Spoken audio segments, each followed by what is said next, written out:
საქართველოში დემოგრაფიული მდგომარეობა მძიმეა, ქართველები მილევად ერებს შორის ვართ, რაც საყურადღებოა და პრობლემური საკითხია. ეს განცხადება საქართველოს პრემიერ-მინისტრმა დღეს ჟურნალისტებთან შეხვედრაზე გააკეთა. ბოლო წლებში ჩვენი მოსახლეობა განუხრელად კლებულობს ძირითადი გახლავთ მიგრაცია, მეორე გახლავთ ის, რომ შობადობა შემცირდა, მესამე გახლავთ ის, რომ სიკვდილიანობა გაიზარდა და ესე შემდგომ.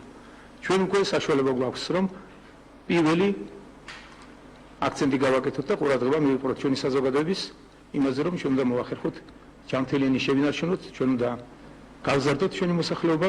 აჭარის ჯანდაცვის მინისტრი პრობლემას მაღალმთიანი აჭარიდან მოსახლეობის მიგრაციით ხსნის.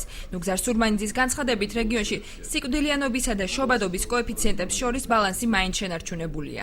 ამ ეტაპისათვის ჩვენ ვაკეთებთ ჩვენ შესაძლებელს, მაგრამ ვფიქრობთ, რომ მომავალისათვის დავგეგმოთ ისეთი პროექტები, რომ ადამიანებს გაუჩნდეთ სურვილი კი არა, ადამიანმა იგზნონ თავი დაცული იმ შემთხვევაში, ოჯახებმა რომ სამართლებრივად ბევრი შვილები ოჯახში. დემოგრაფიულ ვითარებას საგანგაშოდ მიიჩნევს უმაღლესი საბჭოს ჯანდაცვის კომიტეტის თავმჯდომარე.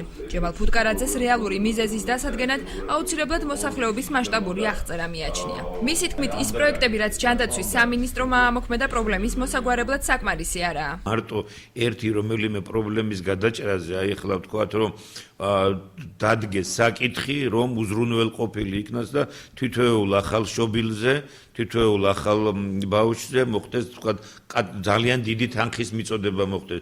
თვლი რომ ეს პრობლემას ვერ მოხსნის, ამიტომ ეს გლობალურად უნდა მოხდეს. დემოგრაფიულ მდგომარეობას კატასტროფულად აფასებს არასამთავრობო ორგანიზაცია ღირსეული სიბერის წარმომადგენელი. ია ხალვაში პრობლემის არსს მასიურ უმუშევრობაში ხედავს და აცხადებს, რომ სახელმწიფო პრობლემის მოგვარებას მხოლოდ ერთჯერადი დახმარებით არ უნდა ცდილობდეს. ერთადერთი საშუალება, რითაც საქართველოში მოიმატა ამ პროცენტულმა მაჩვენებელმა, ეს იყო პატრიარქის ლოცვა-კურთხევით და ღვთის მადლით, რომ მან გამოაცხადა მესამე შვილის და შემდგომი შვილების ნათლობა. არის რაღაც ერთჯერადი დახმარებები, რომლებიც რა თქმა უნდა არ არის საკმარისი მშობლისთვის, რომ გააჩინოს და გაზარდოს შვილი, მხოლოდ გაჩენა არ არის.